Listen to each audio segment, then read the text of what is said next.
네, 반갑습니다. 이제 1차 지필평가 시험 범위 마지막 내용이에요. 일과 에너지, 그 다음 역학적 에너지 보존 법칙. 여태까지 여러분들이 힘에 대해서 공부를 했죠. 그 다음에 그거 가지고 운동량과 충격량에 대해서 얘기했단 말이에요. 근데 이제는 에너지에 대해서 이야기를 하자. 물체의 에너지. 그 에너지를 이용해서 우리는 운동을 할 수가 있다에 대한 얘기를 하겠다는 겁니다.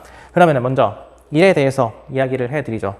여러분이 알고 있는 일을 한다라고 하잖아요. 근데 이제 물리에서는 일을 표현을 할 때 약간 규칙성이 있어야 돼요.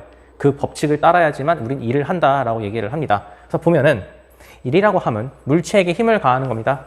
물체에게 힘을 가하게 되면 물체가 움직이겠죠. 그렇죠. 움직이는데 포인트는 뭐냐? 힘의 방향과 이동 방향이 일치해야지만 우리는 일을 했다라고 얘기를 해요. 힘의 방향과 이동 방향이 일치해야지만.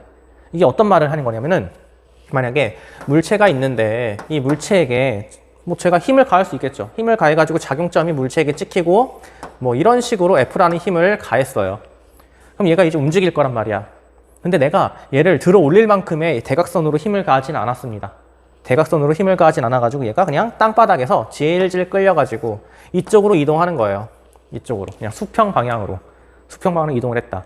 그럼 이때 물리에서는 일을 했다라는 개념은 이동 방향과 힘의 방향이 일치하는 그 성분만을 고려해서 일을 했다라고 얘기하기 때문에 이때 힘을 가한 방향과 이동 방향의 수평 방향에 대한 사이가 세타라고 두게 되고 그 다음에 힘을 분해할 수가 있겠죠. 수평 방향 성분, 수직 방향 성분.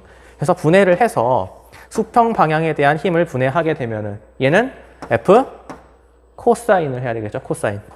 F 코사인 세타를 하게 된다라고 해서 말 그대로 수평 방향 힘 성분을 나누게 된 거고요. 그 다음에 여기는 수직 방향이 되니까 F 사인 세타가 되겠죠. 사인 세타. 오케이? 그럼 나중에 얘기하겠지만 이 F 사인 세타는요. 어쨌건 중력이 지금 끌어당기는 거 힘과 그 다음에 지구가 물체를 떠받치고 있는 힘 더하기 이 F 사인 세타. 이게 다 수직항력으로 작용해서 쌤. 그래서 얘가 땅을 뚫고 들어가거나 하늘을 날아다니지 않는다라고 얘기할 수 있습니다. 그래서 이거는 고려하지 않겠어요.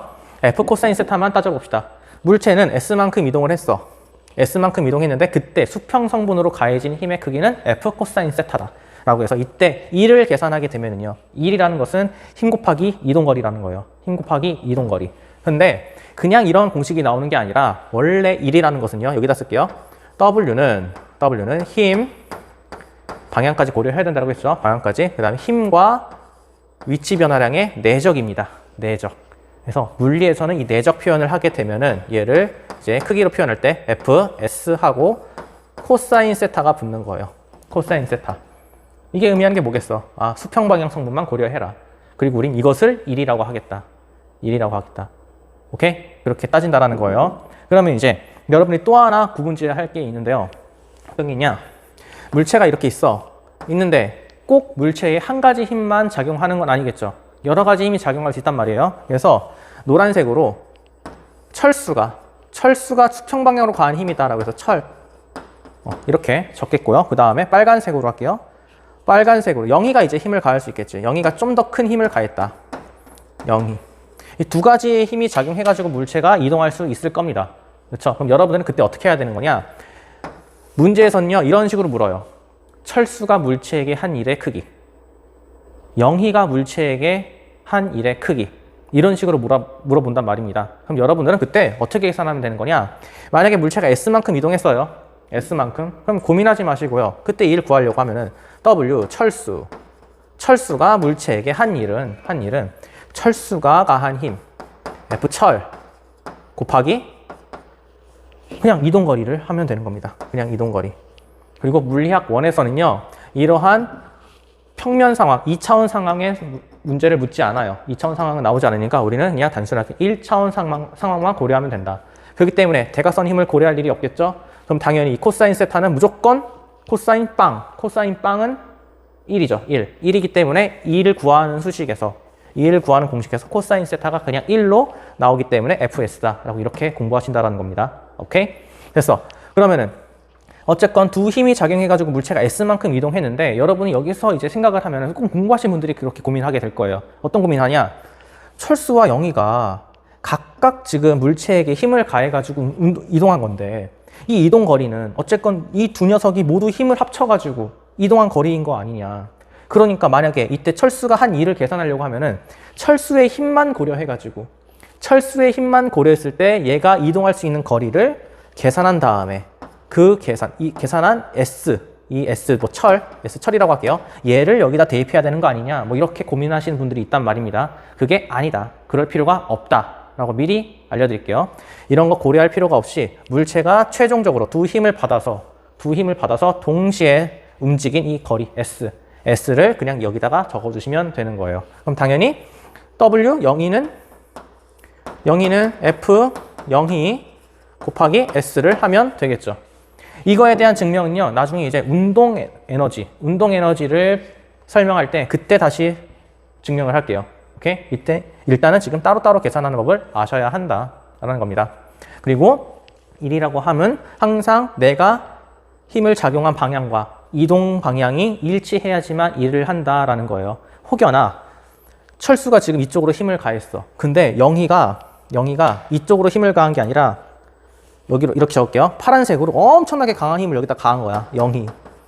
그러면은 아무리 철수가 힘을 가하고 있다 한들 영희의 힘이 워낙 크니까 물체는 왼쪽으로 이동하겠죠. 그렇죠? 왼쪽으로 이동할 거란 말이에요. 그럼 이때 문제에서 또 물을 거야. 철수가 물체에게 한 일은 몇이냐? 철수가 물체에게 한 일은 몇이냐? 이동 방향이 서로 다르죠. 그렇죠? 그렇기 때문에 철수는 물체에게 일을 하지 못했다라고 합니다. 좀 더 심화적인 내용으로 들어가게 되면은 이때에는 일을 해준 게 아니라 일을 받았다. 그런 의미가 돼요. 마이너스 1을 했다. 그런 개념이 나오거든요. 마이너스 부호가 붙어버리니까. 왜? 코사인 180도는 마이너스 1이니까. 코사인 180도는 마이너스 1. 무슨 말입니까? 아까 이동거리와 힘의 방향이 일치하면 코사인 세타 값이 1이죠. 1. 빵도니까. 각도가 빵이니까. 근데 반대 방향이라는 것은 180도. 코사인 180도는 마이너스 1. 그래서 1을 오히려 받았다. 그런 개념이 나옵니다. 그런 개념. 근데 이거는 좀 이따 얘기하도록 할게요. 어쨌건 우리는 이동 방향과 힘의 방향이 일치해야 된다라는 것만 기억해 주시면 되겠고요. 그 다음에 각각 힘을 가했을 때 결국 그냥 따로 생각하지 말고 그때 물체가 이동한 방향, 이동한 거리 그것만 고려해서 바로 식에 대입해 주시면 된다는 것까지만 얘기하겠습니다. 오케이? 됐죠? 그러면은 1에 대해서는 얘기를 끝나겠고 운동 에너지로 가겠습니다. 네, 운동 에너지입니다. 이제는 아까 배웠던 1이라는 개념과 이제 물체가 그 1을 받음으로써 무슨 것을 할 수 있는지 더 확장해서 얘기를 해볼게요.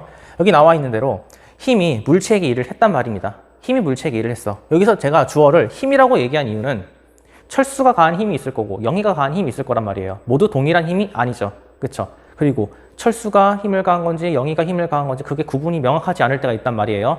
그래서 그 구분을 그냥 뭐 그게 부력이 될 수도 있고 마찰력이 될 수도 있고 탄성력이 될 수도 있단 말입니다. 그래서 힘이 물체에게 일을 해서 물체가 이동을 한다는 것은 결국 속력을 갖고 있다는 거죠. 혹은 뭐 속도를 갖고 있다는 거죠. 그렇죠? 물체가 속도를 갖고 있을 때 우리는 물체가 운동을 할 수 있는 운동 에너지를 갖고 있다라고 얘기를 한다라는 겁니다. 운동을 할 수 있는 에너지가 생긴다. 일을 했으니까 에너지가 생겼다. 일을 받았으니까 에너지가 생겼다. 그 얘기라는 거예요. 그리고 운동 에너지는 2분의 1 mv 제곱 2분의 1 mv 제곱이다 라고 표현을 하는데요. 이게 뭘 뜻하는지 한번 얘기를 해볼게요. 만약에 아까 상황에서 이거 하나 얘기했었는데 질량이 만약에 10kg인 물체가 있다. 10kg 10kg인 물체가 있는데 얘가 이제 이동을 할 거란 말이에요. 이동을 할 거야. 근데 이동을 했는데 그때 작용한 힘의 크기를 봅시다. 작용한 힘의 크기. 작용한 힘의 크기가 철수가 물체에게 5N의 힘을 가했고요. 그 다음에 영희가 10N의 힘을 가했다라고 생각해 봅시다. 10N의 힘을 가했다. 그리고 이때 이동한 거리를 몇이라고 할까? 이때 이동한 거리를요, 10m라고 할게요. 10m를 이동했다. 그럼 이때 물체의 에너지와 물체가 한 일, 그걸 다 계산해 보자라는 거죠. 자, 봅시다. 자, 철수가 물체에게 한 일이라고 해서 철수가 물체에게 한 일, 5N의 힘을 가해가지고 10m 이동했죠? 10m 이동했으니까 10을 곱하게 되면은 50만큼의 일을 했다라는 건데 에너지의 단위는 줄이라고 합니다. 에너지에 다니는 줄. 1과 에너지에 다니는 모두 다 동일해요. 줄이다 라고 표현합니다. 그 다음에 0이. 0이는 10N의 힘을 가했는데 10m 이동했네. 그러니까 100줄만큼의 일을 했다. 그럼 물체가 받은 총 에너지는 물체가 받은 총 에너지는 계산하면 150이 되겠죠. 그렇죠? 150줄을 받았단 말이에요. 150줄. 그러면 어떤 의미가 되는 거냐? 물체는 이 150줄만큼의 운동 에너지를 갖게 되는 거예요. 이 150줄만큼의 운동 에너지. 그리고 운동 에너지라는 것은 2분의 1 mv 제곱으로 표현할 수가 있다. 2분의 1 mv 제곱으로 표현할 수가 있다. 그거를 우리가 배웠던 뉴턴 법칙, 뉴턴 역학, 등가속 법칙 그 세 가지를 가지고 다 계산해 보도록 할게요. 자, 그러면은 150줄이 나왔으니까 이 녀석의 나중 속도를 계산해 보겠습니다. 이 녀석의 나중 속도. 오케이? 그럼 먼저 가속도 계산해 봐야 되겠죠? 가속도. 물체는요, 총 15N의 힘을 받은 거고요. F는 MA 하겠다라는 거예요. F는 MA. 이걸 하겠다라는 거예요. 15N의 힘을 받았는데 질량이 10kg이죠. 10kg. 그럼 그때 가속도가 몇이냐? 그래서 계산하게 되면은 A는 1.5m/s 제곱이 나오네요. 가속도 구했죠? 가속도 구했으니까 이제 우리는 나중 속도를 구하거나 다름이 없습니다. 무슨 말입니까? 벌써 어떻게 나중 속도가 나와요? 등가속 공식 세 번째 등가속 공식. 여기다 쓸게.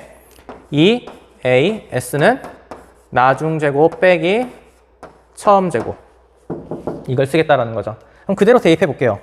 먼저 E 쓰자. 그다음 A 가속도 1.5였죠. 1.5 곱하기 1.5. 그다음에 얼마나 이동했다고? 10m 이동했다고. 10m. 10m 이동했어. 이 녀석 처음 속도 있습니까? 처음 속도 없었죠. 멈춰 있었던 물체예요. 처음 속도 없으니까 여기 V0는 없어지고 그럼 바로 V 제곱이 나오는 거죠. 나중 속도의 제곱이 계산된 겁니다. 나중 속도의 제곱이 계산됐죠. 그럼 이게 몇이야? 10 곱하면 15 곱하기 2니까 15 곱하기 2니까 V 제곱은 30? 그쵸? 30이 되는 거죠. 30. 일단 제곱이니까 단위는 생략을 할게요. 30이 나왔어요. 30m/s 뭐 제곱의 전체 제곱이 나왔겠죠. 그럼 이제 이거를 운동에너지 공식에 그대로 대입해 보자라는 겁니다. 그대로 대입해 볼게요. 여기다가. 그래서 이때 물체가 갖고 있던 운동 에너지를 계산해 보면은 2분의 1 mv 제곱이니까 질량 몇? 10kg. 10kg 곱하기 v 제곱이네. v 제곱 30을 해보자. 그러면은 이 15 곱하기 10 하면은 150줄이 나오죠. 그쵸? 이렇게 받은 일만큼 운동 에너지를 갖는다. 이거를 여러분들에게 지금 얘기해주고 싶었던 거예요.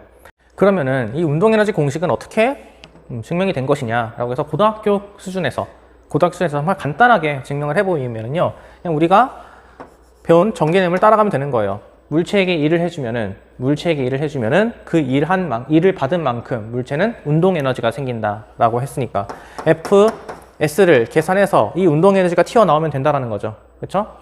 나는 지금 얘한테 해준 일이야. 그리고 여기 결과값에서는 그럼 물체가 갖게 되는 운동 에너지의 크기가 여기서 튀어나오게 될 것이다.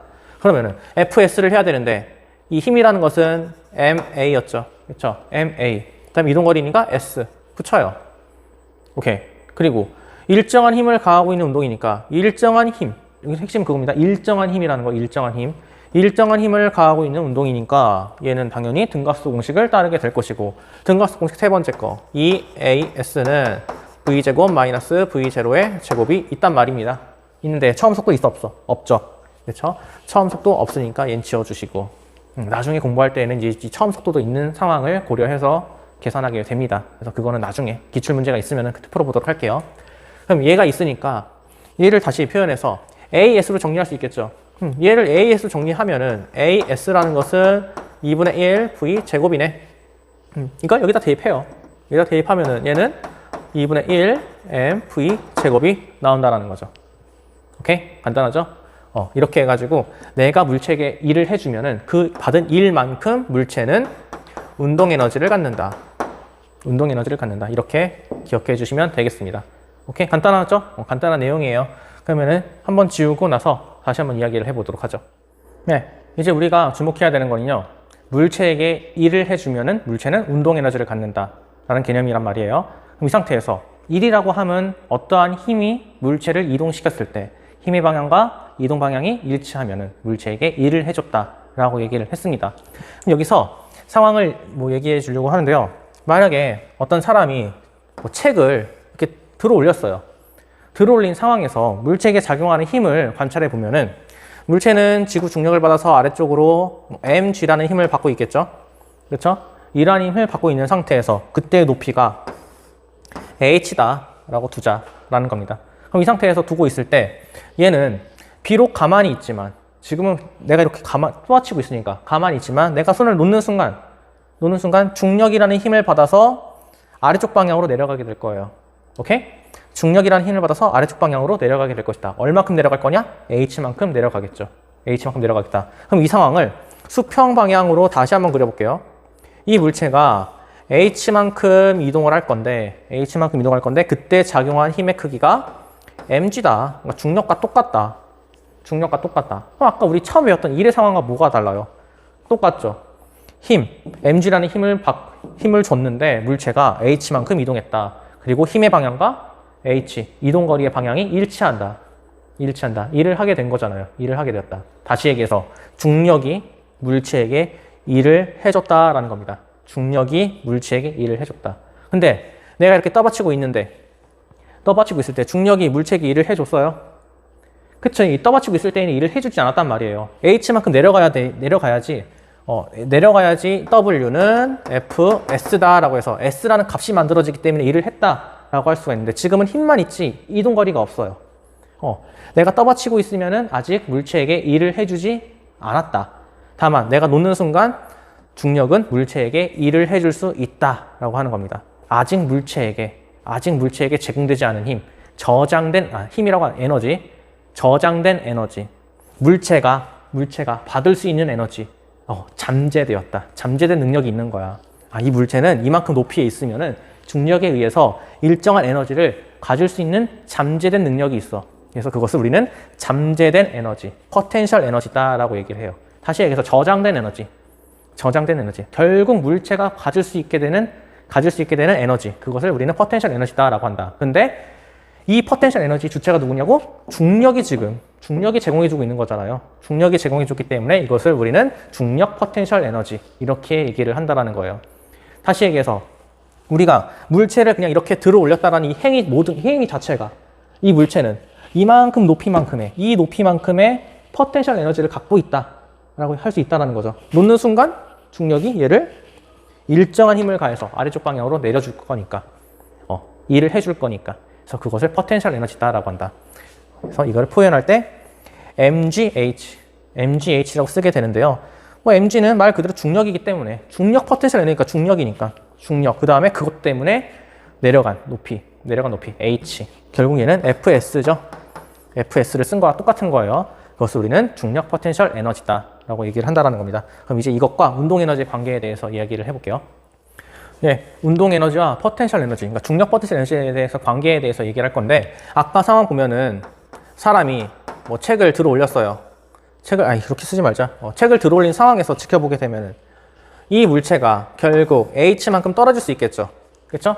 떨어지게 되고, 우리가 처음에 뭐 자유낙하 운동 배웠잖아요. 자유낙하 운동 배웠을 때 멈춰있던 녀석이 자유낙하 운동을 했을 때 지면에 닿기 직전은 속도를 갖는다.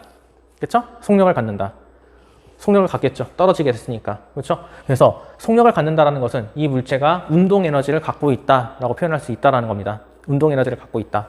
다시 처음에 일을 하게 되면은 지금 뭐 힘이 물체에게 해줄 수 있는 일의 양. 그러면은 물체는 운동 에너지를 갖는다. 운동 에너지를 갖는다. 이 식이 성립한다라고 얘기했어요. 근데 지금 이 일이라는 것은 결국 중력이 물체에게 해줄 수 있는 일의 양인 거잖아요. 오케이? 중력이 물체에게 해줄 수 있는 일의 양. 다시 얘기해서 중력 포텐셜 에너지는 이것이 온전히 제공됐을 때 그것은 운동 에너지가 된다. 물체에게 운동 에너지로 제공이 될 것이다 라고 해서 이 식이 성립한다라는 겁니다. 이 식이 성립한다. 그래서 포텐셜 에너지가 감소하면은 그것은 운동 에너지 증가량과 같다라고 해서 지금 이러한 식이 있죠. 지금 에너지.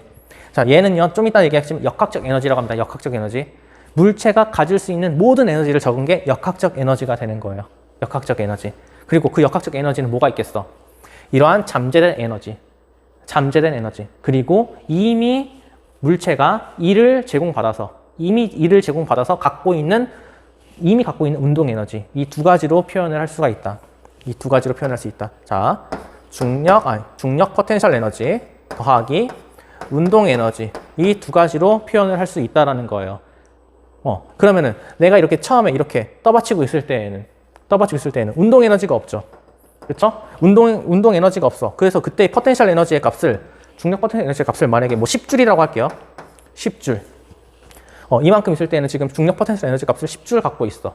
다시 얘기해서 얘가 딱 이제 떨어졌을 때, 땅에 닿았을 때의 운동 에너지는 10줄이 된다. 라는 그 말입니다. 10줄이 된다. 그럼 땅에 닿았을 때의 운동 에너지는 이제 10줄이 되었어요. 10줄. 그러면은 땅에 닿았을 때 높이가 있어 없어? 없죠. 그럼 더 이상 중력이 물체에게 일을 해줄 수가 없다는 겁니다. 중력 포텐셜 에너지가 빵이 된다.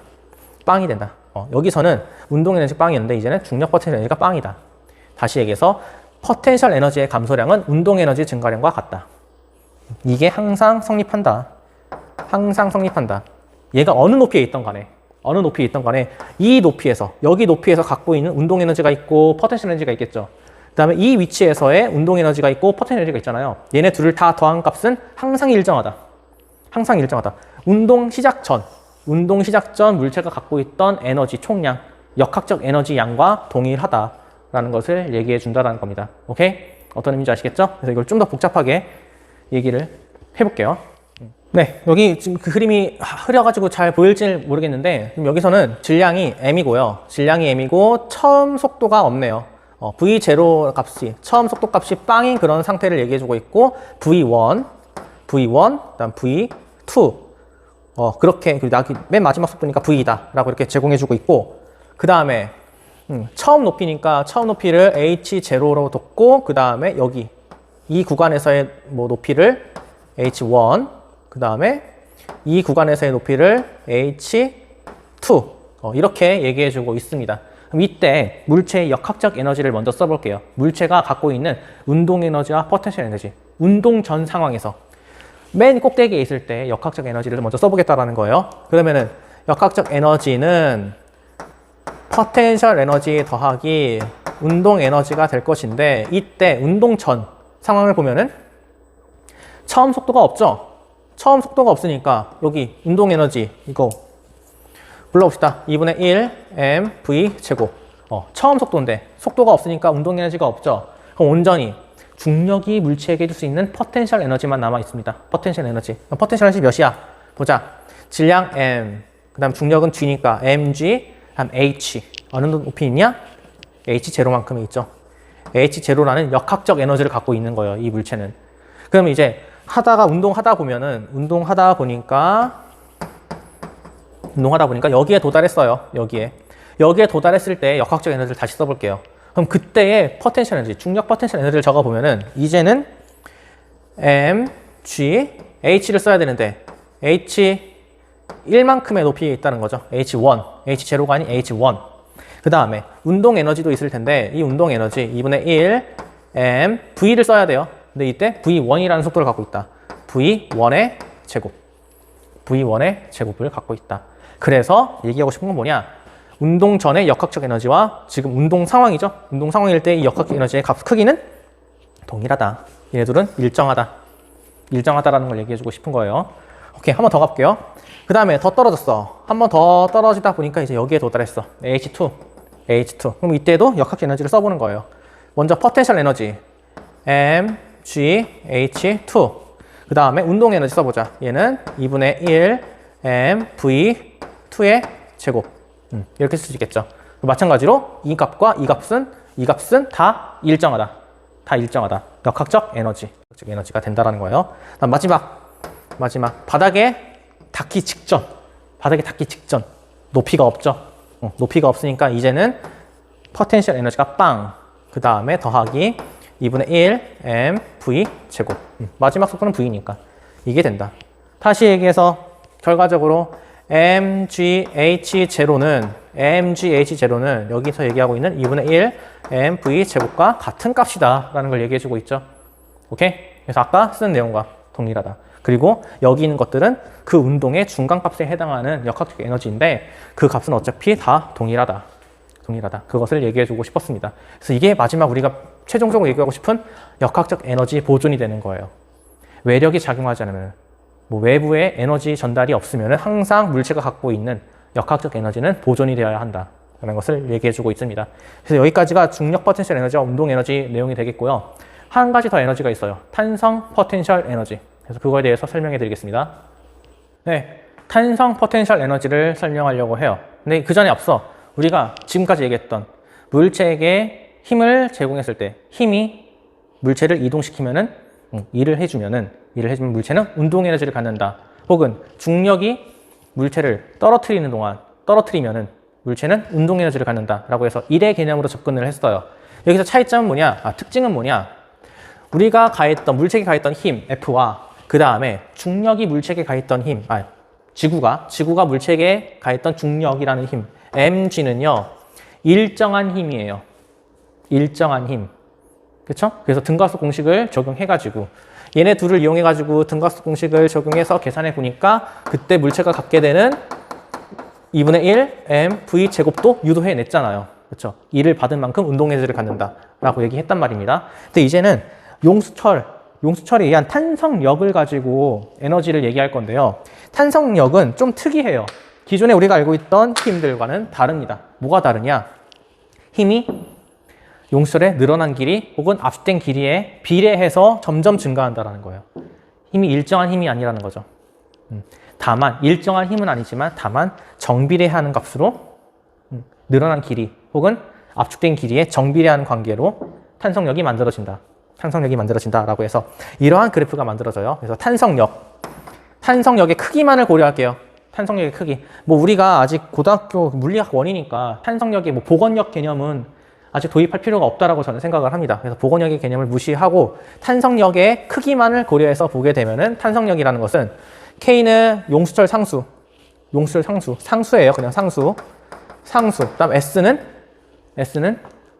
자연의 길이라고 합니다. 원래 용수철이 갖고 있던 길이, 자연의 길이보다 늘어나거나 감소한 압축된 길이, 길이의 변화량에 비례한다. 탄성력이라고 하면. 그래서 용철을 강하게 당기면은 느껴보세요. 강하게 당기면은 여기 있네. 처음에 약하게 당겼을 때에는 쉽게 당겨져요. 근데 얘를 강하게 당기려고 하면 할수록 더 많은 힘을 가해야지만 얘를 당길 수가 있겠죠. 왜 그러냐? 늘어난 길이가 길어질수록 탄성력이 커지니까 나는 그 탄성력만큼의 힘을 가해야지만 얘를 더 늘릴 수가 있는 겁니다. 압축시키는 것도 마찬가지겠죠. 그래서 탄성력은 이러한 관계를 갖고 있는데 그럼 이렇게 그래프가 만들어졌어요. 힘이 거리에 따라 달라. 그럼 이제 우리는 얘를 간단하게 계산하기 위해서 평균 힘을 따져보면 되겠죠. 평균 힘. 이만큼 힘이 제공될 건데 얘를 평균 힘을 따지겠다라고 해서 이 힘의 중간값으로 계산하게 되면은 일정한 힘이라고 볼 수 있게 되는 거예요. 일정한 힘. 오케이? 그 평균 힘이기 때문에 만약에 이때 F의 크기가 KS였다라고 하면은 평균 힘은 평균이니까 뭐 이렇게 쓸게요. 이렇게. 평균 힘은 2분의 1 KS가 되겠죠. 그렇죠? 2분의 1 KS. 그럼 이제 상황이 다 똑같아지는 거야. 우리가 처음에 1이라는 개념 할 때 일정한 힘을 가한 거, 그다음에 중력이 물체에게 일정한 중력을 가하는 거, 지구가 일정한 중력을 가하는 거. 얘도 용철이 물체에게 일정한 힘을 가해주고 있는 거죠. 평균 탄성력으로 계산하니까 2분의 1 KS만큼의 일정한 힘으로. 그럼 이 상태에서 탄성력도 똑같아요. 얘도 보면은 내가 얘를 당겼어. 그럼 이제 제 손이 이제 물체가 되는 거예요. 제 손이 물체. 그럼 나는 가만히 있단 말이야. 왜? 내가 지금 지탱해주고 있으니까. 근데 이때 내 근육이 내 손을 지탱하는 힘을 놔버리면은 이 탄성력은, 이 용수철은 뭐 하겠어요? 자신이 갖고 있던 이 탄성력의 크기라는 힘으로, 탄성력이라는 힘으로 제 손을 끌어당기겠죠. 끌어당기게 되고 탄성력이 가해지는 방향과 내 손이 이동하는 방향이 일치해가지고 움직이게 될 겁니다. 그 말은 뭐냐? 탄성력이 나에게 일을 해줬다. 탄성력이 나에게 일을 해줬다가 성립이 된다라는 거예요. 오케이? 근데 내가 힘을 놓기 전까지, 근육이 이 손을 지탱하는 힘을 놓기 전까지는 탄성력이 나에게 일을 해줄 수가 없죠. 움직이지 않으니까. 아까 얘기했던 중력 포텐셜 에너지와 똑같은 상황이라는 겁니다. 똑같은 상황. 내가 지탱해주고 있을 때에는 용수철이 일을 해주지 못해. 하지만 놓는 순간 용수철에 의한 탄성력에 의해서 내가 일을 받을 수가 있다. 일을 받을 수가 있다. 잠재된 에너지라는 거죠. 잠재된 에너지. 그래서 포텐셜 에너지가 붙는 거예요. 포텐셜 에너지. 탄성력에 의한 포텐셜 에너지. 아까는 중력에 의한 포텐셜 에너지. 그렇게. 그래서 이 탄성 포텐셜 에너지를 계산해 보면은 결국 얘도요. W예요. W는 Fs. 근데 우리는 평균 탄성력으로 계산한다고 했죠? 평균 탄성력. 그럼 얘를 보면은 얘는 2분의 1 Ks가 되는 것이고, 그때 얼만큼 이동하냐? 얼만큼 이동하냐? 늘어난 길이만큼 다시 돌아오겠죠. 늘어난 길이만큼. 그러니까 이때 S를 다시 곱해주게 되는 것이고, S를 다시 곱해주게 되는 것이고, 그래서 계산하게 되면은 2분의 1 Ks 제곱이 된다. 2분의 1 Ks 제곱이 된다. 그래서 이것을 우리는 탄성 포텐셜 에너지다라고 합니다. 근데 보면은 부호는 똑같죠? P, EP. 아까 운동 에너지는 EK. 운동 에너지는 EK. 그냥 포텐셜 에너지다라고 해가지고 그냥 P를 적은 거예요. 그래서 문제 상황에서는 중력이면 중력, 아니면은 뭐 용철이면 용수철, 탄성력이다라고 다 제시를 해주니까요. 그거에 대해서는 걱정할 필요가 없습니다. 그래서 어쨌건 탄성 에너지, 탄성 포텐셜 에너지가 존재할 수가 있다라는 것을 여러분들께 소개해 드렸어요. 네, 그러면은 아까 중력 포텐셜 에너지와 운동 에너지의 상관관계에 대해서 얘기했었잖아요. 그거와 똑같이 탄성 포텐셜 에너지와 운동 에너지의 상관관계를 따져보겠습니다. 아까와 똑같아요. 중력 포텐셜 에너지. 아직 물체에게 제공되진 않은 일이지만 이게 물체에게 제공되면은 물체는 운동 에너지를 갖는다. 운동 에너지를 갖는다라는 겁니다. 그래서 처음에 역학적 에너지. 물체가 용철에 매달려 있어. 늘어난 용철에 매달려 있어. 근데 내가 얘를 붙잡고 있어. 이 상태에서 이 물체는 아직 속도가 없죠. 속도가 없기 때문에 운동 에너지가 없단 말이야. 온전히 용철이 물체에게 해줄 수 있는 포텐셜 에너지만 남아있다. 그래서 그 포텐셜 에너지는 2분의 1 Ks 제곱이다. 근데 이 상태에서 내가 얘를 놨어. 놓게 되면 결국 얘는 끝까지 이렇게 돌아가겠죠. 그렇죠? 끝까지 이렇게 돌아가가지고 원래 자신의 길이만큼 여기까지 압축돼가지고 다시 여기에 딱 도달했을 이 순간이 올 거란 말이에요. 이 순간에서는 이쪽으로 물체가 V라는 속도를 갖고 움직이려고 할 것이고, V라는 속도로 가려고 할 것이고, 그리고 얘는 더 이상 늘어난 길이가 없기 때문에 탄성력이 없습니다.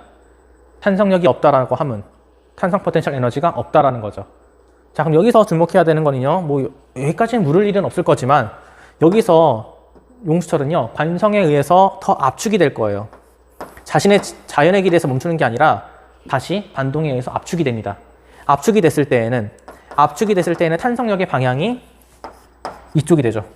이쪽. 아까는 늘어났을 때는 탄성력의 방향이 이쪽이었는데 탄성력의 방향이 반대가 된다. 자연의 길이를 기점으로 해서, 원래 용철의 길이를 기점으로 해서 압축이 되는 것과 늘어났을 때의 탄성력의 방향이 반대가 된다라고 해서 얘는요 자연의 길이를 벗어나서 압축이 되는 순간 이 물체가 갖고 있는 속도가 감소해요.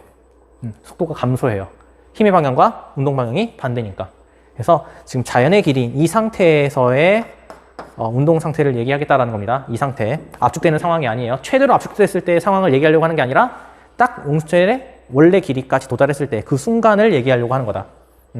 그러면은 그때는 탄성력이 없으니까 탄성 포텐셜 에너지가 없어지게 되고 온전히 2분의 1 mv 제곱만 남게 되겠죠. 그리고 역학적 에너지는 항상 일정해야 되니까 얘네들의 에너지 값이 교환이 일어난 것뿐이다. 다시 얘기해서 포텐셜 에너지의 감소량은 운동 에너지의 증가량과 같다. 이 말입니다. 그럼 돌려 얘기해서 운동 에너지의 감소량은 포텐셜 에너지의 증가량과 동일하다. 그리고 또 얘기할 수 있겠죠. 그렇게 이해해 주시면 되겠어요. 그래서 아까는 뭐 다 열심히 썼지만 이제는 뭐 열심히 쓸 필요가 없을 것 같아서 그냥 얘기만 하고 넘어가도록 하겠습니다. 늘렸는데 A만큼 늘렸대요. 용철 A만큼 늘렸을 때 탄성력이 있을 것이고 얘는 점점 압축이 되겠죠. 압축이 됐을 때 뭐 이제 S1만큼 늘어났을 때 그 다음에 S2만큼 늘어났을 때 아예 자연의 길이로 돌아왔을 때 이 상황에 대해서 비교를 하겠다라는 겁니다. 하지만 포텐셜 에너지는 항상 일정해야 되기 때문에 이 상황, 처음 상황에서는 물체가 속도가 없죠? 속도가 없으니까 온전히 포텐셜 에너지만 갖고 있다. 2분의 1 K A네.